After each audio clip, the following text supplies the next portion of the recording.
everybody watching Morning Live here. It's 20 minutes before 7 on this Thursday morning. Thanks so much for being with us on the program. Now, the Department of Justice and Constitutional Development says there is an increase in the number of human trafficking cases being reported countrywide. This emerged during a consultative workshop on draft human trafficking legislation in Cape Town early this month. Now, just this past weekend, the Hawks rescued 16 from a house in Kempton Park. This coincides with the UN International Trafficking Day on the 30th of July this month. And joining us in our Hatfield studio is Colonel Angelina Maklabe. She's from the Hawks Human Trafficking Office. Colonel, thanks so much for being with us. Welcome to the program. Thank you, Leanne. Now, how did you get to know about all of this? Okay, we got a tip-off about the drugs in the area. And then as we were investigating drugs in the area, there was a big operation organized. Then in one of the houses, when we were going to search for the drugs, then we stumbled upon 10 girls in the house. And then we asked the girls what were they doing there, because the condition of the house wasn't proper or wasn't conducive for the living conditions. That's why we found out that the girls, they are working for some foreign nationals where they are on commercial sex duties. They are being forced to go do prostitution and then come back and give the money to these foreign nationals. Yeah.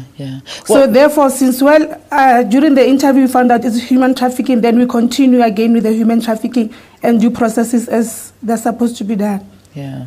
Talk to me about the state that you found these young girls in. They were actually traumatized, and it was evidence that they were using drugs, and they also confirmed that they are on drugs. The drugs was actually what was motivating them to continue doing prostitution for these men, because it was giving them at least courage to continue. So they were not really in good state, and they were not eating enough. They were all skinny. Yeah. You know, it's a story that has, I imagine, shocked a lot of people, but it's something that unfortunately it happens, and it's been happening, and it's something that we need to get to the bottom of. Where are the girls right now? The girls are now in the place of safety, and then where they'll be getting counseling from social development, and then also getting help in other forms like medical help and other things like that. Yeah. They are fine now, and then they will be protected by the police. When you found them, obviously sharing that they were actually subtly but not physically controlled. So it's the drug addiction that kept them going back for more, and obviously not running away. So they weren't actually confined or locked up when you found them. That's correctly, and the girls were actually allowed to go out in the street and go look for clients to continue working, and then but they will still come back to the house where they were, and then give this money to the people, or sometimes even come inside their house with the clients to perform their daily duties as prescribed by their pimps. Yeah. I mean, I'm reading that some of these girls, I mean, what ages are we talking about? Okay, the youngest girl was 19, and she was there for 3 months. And then the older one is a woman. She's 34.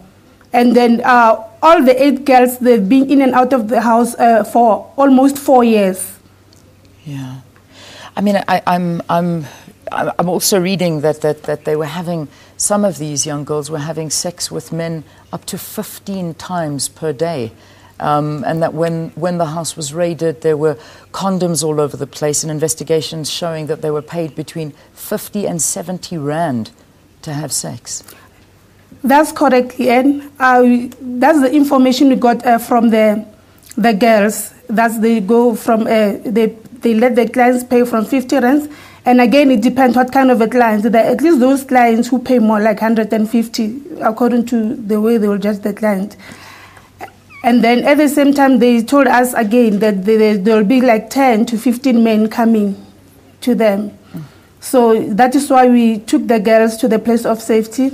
And remember again, Leanne, human trafficking is supposed to be crime where all the stakeholders are supposed to be taking place. I mean, taking a part. So now what's going on is all the stakeholders are on board. And then my wish to the community there is that we can help each other and then come together, because it is hard to detect human trafficking. Yeah. It's hidden crime, and then it's hard to see. And therefore, if we hear of these kind of things, we must just come forth and then report the cases. Colonel, where are the perpetrators? I mean, what is happening to them? Okay, now what we've got, they are in custody. They'll be due for bail application next week, which we are going to deny. We are not going to give them bail. They must just be in jail, and then, but the investigation continues. Yeah. Can they be deported? I mean, are there foreigners involved in all of this? They are of the foreigner national, I'll confirm that. And then the deportation part is the part where the National Prosecuting Authority and the Department of Justice will work on it. I cannot say from my side that they can be deported, but I will be in favor of that. If it happens, that will be good. Yeah, yeah. I'm also just, as we begin to wrap this up, I mean, we talk about how the public can help. I mean, this happens right under our noses and we don't even know it's happening. In fact, there were, the parents didn't even realize that their daughters were in this situation and being abused. I mean, how do parents not know about this? I mean, what is the advice that you give to people? Okay, talking to these girls, they confirm that their parents doesn't even know what kind of job they do. But I'd like to highlight, Leanne, that in our provinces, we've got the so-called human trafficking task teams. In these task teams, SAPS sits in that task team, National Prosecuting Authority, Department of Justice, Department of Home Affairs, and then the NGOs. And any other people like Department of Labor and Education who wish to be in. Therefore, these forums must be used to report this crime, because sometimes the kids can talk about this crime at school. For an example, these 10, they were all recruited at the school, next to the school premises by these people. And again, they are not even from Gauteng, though they were found in Kempton Park. They are from Eastern Cape, Northwest. Yeah, they're from FAR and KZN. So you can look that they are from other provinces. So now if the school can just be alert and maybe also join this forum and report to the churches and any other departments where they can go, and then therefore they will reach us. And within this tax team, Leanne, we've got the so-called rapid response team. Yeah, yeah. The rapid response team is, I'll call it operational people, where immediately after the case of this kind is reported, we immediately stand up and try to help. We have to rescue the girls, immediately take them through the DSD social development processes, take them to the doctors, again depending on this victim's needs. Therefore, we also do victim support to the young girls. Yeah, yeah. Oh, this is a devastating story, and a story, unfortunately, we've heard all before.